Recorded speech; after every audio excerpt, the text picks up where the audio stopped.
할렐루야, 사랑하는 성도 여러분. 특별 새벽 기도회 10월 29일 목요일 시간입니다. 성경 통독 53일째가 되는 날이죠. 오늘은 우리가 읽을 성경 분량 가운데 에스겔서 37장에 나오는 마른 뼈를 살리시는 하나님에 대해서 묵상을 하도록 하겠습니다. 하나님은 에스겔을 죽음의 골짜기로 데려가셔서 마른 뼈들을 보게 하시는데 그 마른 뼈들이 수를 셀 수 없을 만큼 그곳에 많이 있었습니다. 그래서 하나님은 에스겔을 그 뼈 사이로 지나가게 하셨죠. 그런데 그곳은 어떤 곳입니까? 생명의 흔적을 찾아볼 수 없는 곳이고요. 죽음의 장소고 아무 소망도 없는 곳입니다. 다시 말하면 살아날 가능성은 영원히 없는 곳이죠. 그런데 왜 그 골짜기에 뼈들이 가득했을까요?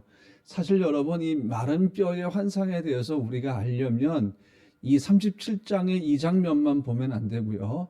에스겔 33장부터 읽어야 됩니다. 이것은 하나의 스토리로 연결되어 있기 때문이죠.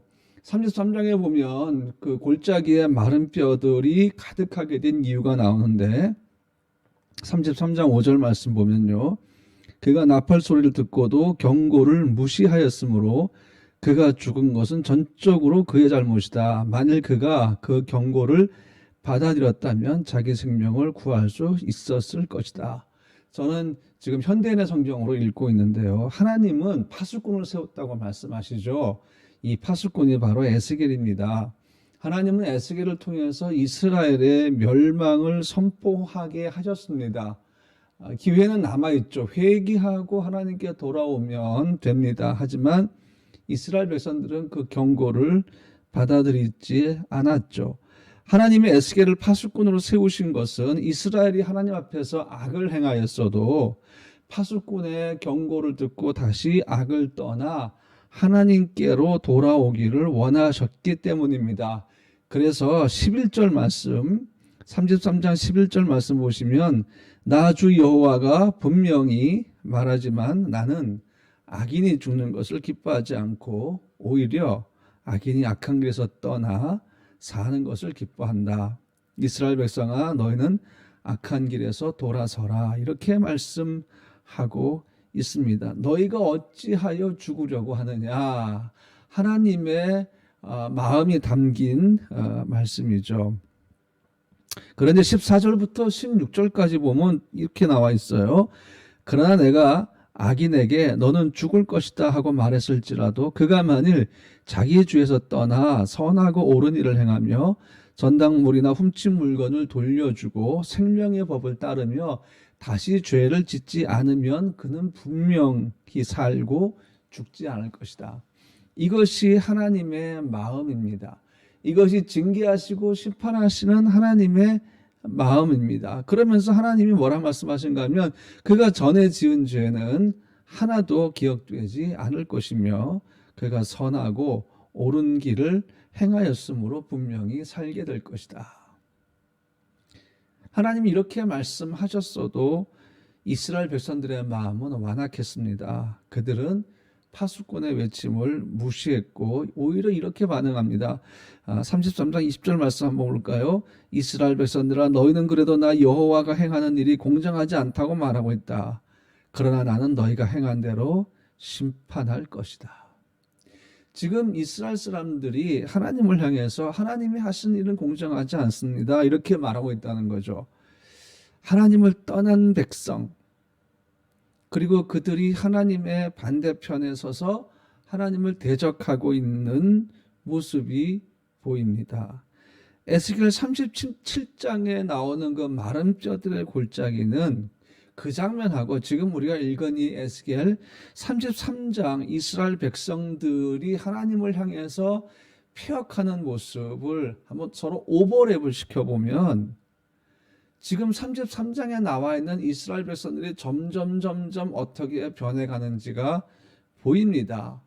하나님을 거역하고 하나님의 영광을 무시했던 이들은 점점 마른 뼈로 되어가고 있는 거죠. 마른 뼈처럼 되어가고 있는 것이죠. 그래서 그 결과가 결국은 에스겔 37장에 나오는 마른 뼈가 되었다. 그런 의미입니다. 그리고 34장을 보면 이스라엘 백성들만의 잘못이 아니라 이스라엘의 멸망 원인이 또 하나가 나오는데요. 그것은 바로 악한 목자들, 즉 이스라엘의 지도자들 때문이었습니다. 영적인 지도자, 정치적인 지도자들 다 포함되는 것입니다. 그들에 대해서 하나님이 이렇게 말씀하세요. 34장 23절과 24절 말씀을 보면요. 내가 내 종 다윗과 같은 목자를 세워 내 백성을 다스리게 하겠다. 그가 그들을 먹이고 그들의 목자가 될 것이다. 나 여호와는 그들의 하나님이 되고 내 종 다윗과 같은 그 목자는 그들의 왕이 될 것이다. 이것은 나 여호와의 말이니라. 이스라엘의 영적 지도자들, 정치적 지도자들이 악한 목자가 되어서 거짓 목자가 되어서 백성들을 수탈하고 자기들의 배만 불리고 타락한 모습을 하나님이 보시는 거죠. 그러면서 하나님이 원하신가 하면 내 종 다윗과 같은 목자를 세워서 이제 내가 내 백성을 다스리게 하겠다 이렇게 말씀을 하시죠. 그러면서 34장 31절 말씀을 조금 더 보면요. 내 목장의 양떼인 너희는 내 백성이며 나는 너희 하나님이다. 이것은 나 주 여호와의 말이다. 이렇게 되어 있습니다. 하나님이 이스라엘 백성들을 향해서 내 양이다, 내 양떼다 이렇게 말씀을 하시잖아요. 그러면 오늘 에스겔 34장 23절과 24절에 나오는 다윗과 같은 목자는 누구를 의미할까요? 34장 14절을 한번 보시면 좋은 꼴을 먹이고 그 우리를 이스라엘 높은 산 위에 두어서 양들이 그 좋은 우리에 누워서 쉬게 하시고 이스라엘 산에서 살찐 꼴을 먹게 하신다 이렇게 나옵니다. 이것이 선한 목자의 역할이에요. 이제 점점점 우리가 이 다윗과 같은 선한 목자, 하나님이 영적으로 부패한 이 거짓 목자들을 막 책망하시면서 내가 나의 양들을 위해 내 선한 목자를 세우시겠다고 했는데 이 선한 목자가 누군지를 점점점 지금 가까이 가면서 밝히보려고 하는 거죠. 이 선한 목자가 에스겔 35장에 가면 세일산을 심판하십니다. 여러분 그 에돔 얘기할 때 세일산 얘기했죠. 세일산에는 에서의 후손인 에돔 족속이 살고 있었다. 이스라엘을 끝까지 괴롭히다가 멸망당한 족속이죠. 그 세일산 에돔 족속을 심판하시는 분이 이 선한 목자고요. 36장으로 가면 이스라엘의 산들을 다시 회복시키는 분인데 이 선한 목자가 하시는 일이 뭔가 하면 새 영을 주고 새 마음을 주시면서 기쁨 가운데 회복을 시킨다는 것입니다. 이것이 바로 선한 목자가 하는 일입니다. 그런데 여러분 34장 11절 말씀을 한번 잠깐 보면 하나님이 이렇게 말씀하세요. 주 여호와께서 이같이 말씀하셨느니라 나 곧 내가 내 양을 찾고 찾되. 이 구절을 딱 읽고 선한 목자를 읽으면 우리의 기억 속에서 누가복음으로 올라가게 됩니다. 누가복음 15장 4절 말씀 세 가지 비유가 있는데요. 너희 중에 어떤 사람이 양 100마리가 있는데 그 중에 하나를 잃으면 99마리를 들에 두고 그 잃은 것을 찾아내기까지 찾아다니지 아니하겠느냐. 자, 에스겔 34장 11절 말씀과 누가복음 15장 4절이 서로 연결이 되잖아요. 어떤 목자가 보입니까? 잃어버린 양을 찾고 찾고 또 찾고 찾을 때까지 찾아 나서는 선한 목자입니다. 누굴까요? 네. 에스겔 34장에 하나님이 말씀하시는 그 선한 목자는 바로 예수 그리스도를 의미하는 것입니다. 그래서 36장까지를 보면 이제 하나님이 말씀하시는 선한 목자가 예수 그리스도인 것이 탁 드러나지 않습니까? 물론 다윗이 고백했던 것처럼 선한 목자신 하나님께서 어떻게 하신지 푸른 초장과 쉴만한 물가로 인도하시는 거 우리가 알고 있지 않습니까? 이 예수님께서 하시는 일이 뭔가 하면 에스겔 37장의 일이에요. 그러니까 이 마른 뼈들을 살아나게 하시는 것이 예수님의 하시는 일입니다. 다시 37장으로 한번 가볼게요. 하나님이 권능으로 에스겔을 데리고 죽음의 골짜기에 가셔서 그 뼈들 사방으로 지나게 하시면서 에스겔에게 이렇게 묻습니다. 에스겔아, 그 성경 본문의 인자야 이렇게 말씀하고 있죠. 이 뼈들이 능히 살 수 있겠느냐 그랬더니 에스겔이 이렇게 대답합니다. 주께서 아시나이다. 주께서 아시나이다. 하나님, 이건 사람이 할 수 있는 일이 아닙니다. 사람의 관점과 능력으로 보면 살아날 수 없는 불가능입니다. 그런데 하나님께는 이 문제는 또 다른 문제입니다. 하나님이 살리시면 살아날 것입니다. 이런 의미의 대답이었겠죠. 그러니까 하나님이 어떻게 하신가 하면 에스겔아, 그럼 내가 대언해라. 원래 선지자 역할은 하나님 말씀을 대언하는 겁니다. 뼈들을 향해서 살아나라고 내가 선포해라.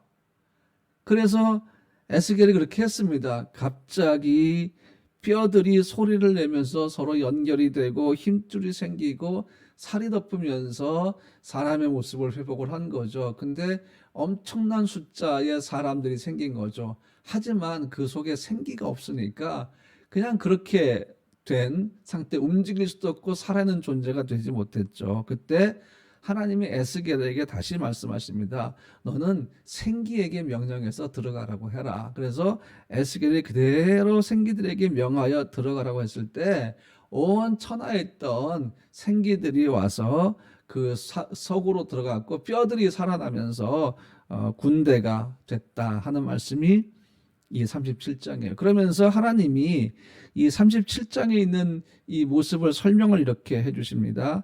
내게 이르시되 인자야, 이 뼈들은 이스라엘 온 족속이라. 그들이 이르기를 우리의 뼈들이 말랐고 우리의 소망이 없어졌으니 우리는 다 멸절되었다 하느니라. 그러므로 너는 대언하여 그들에게 이르기를 주 여호와께서 이같이 말씀하시기를 내 백성들아, 내가 너희 무덤을 열고 너희로 거기에서 나오게 하고 이스라엘 땅으로 들어가게 하리라. 이게 무슨 말씀이에요? 다시 고토, 즉 예루살렘으로 그들을 돌아오게 하시겠다 하는 것입니다. 그러니까 이 뼈들이 회복되고 살아나는 것이 뭐예요? 이것은 하나님이 이스라엘 백성들을 다시 예루살렘으로 보내시겠다는 얘기입니다. 뼈는 죽음의 상태잖아요. 바벨론의 포로로 끌려갖고 나라가 망했으니까 이건 죽은 상태나 마찬가지고 사람의 힘으로 벗어날 수 없는 상황인데, 하나님은 하나님의 능력으로 70년이 지난 후에 이스라엘 백성들을 다시 회복시키신다는 것을 약속으로 말씀을 하신 겁니다.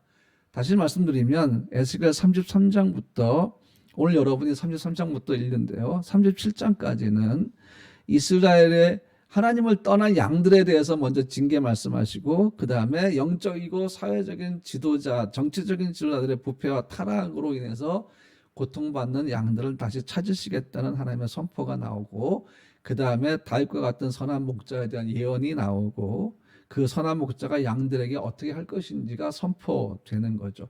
근데 이 선한 목자는 바로 예수 그리스도다.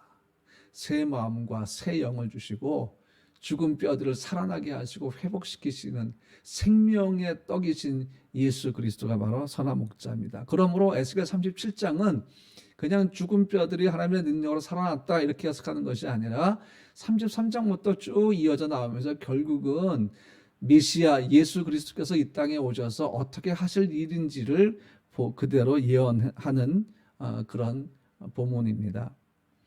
우리 삶에서 마른 뼈와 같은 시기들이 있죠. 생명의 길이 보이지 않고 앞길도 막막하고 상황은 어려워지는 시기, 고통과 눈물의 시간들, 어쩌면 지금일 수가 있죠. 마치 어떤 어둠의 장막이 우리를 덮고 있는 것처럼 느껴지는 시간들. 그런데 여러분, 이 속에서도 우리를 살아나게 하시고 살리시는 분이 계십니다. 예수 그리스도입니다.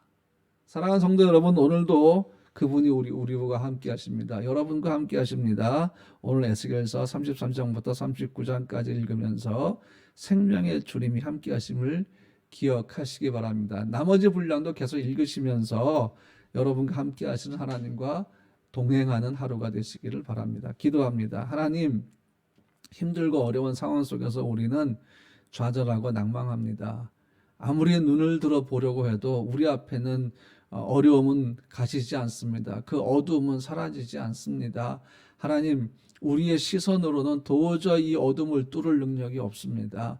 어둠이 가리고 있는 것이 무엇인지를 볼 수가 없습니다. 그러나 선한 목자 되시는 주님, 이 어둠을 거두시고 장막을 거두시며 흑암의 장막을 거두시고 우리의 눈을 밝히 열어주실 줄로 믿습니다.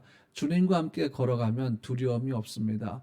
주님과 함께 걸어가면 담대함으로 걸어갈 수가 있습니다. 주님과 함께 걸어가면 어떤 상황 속에서도 우리는 기어코 길을 만들어내는 경험을 하게 될 것입니다.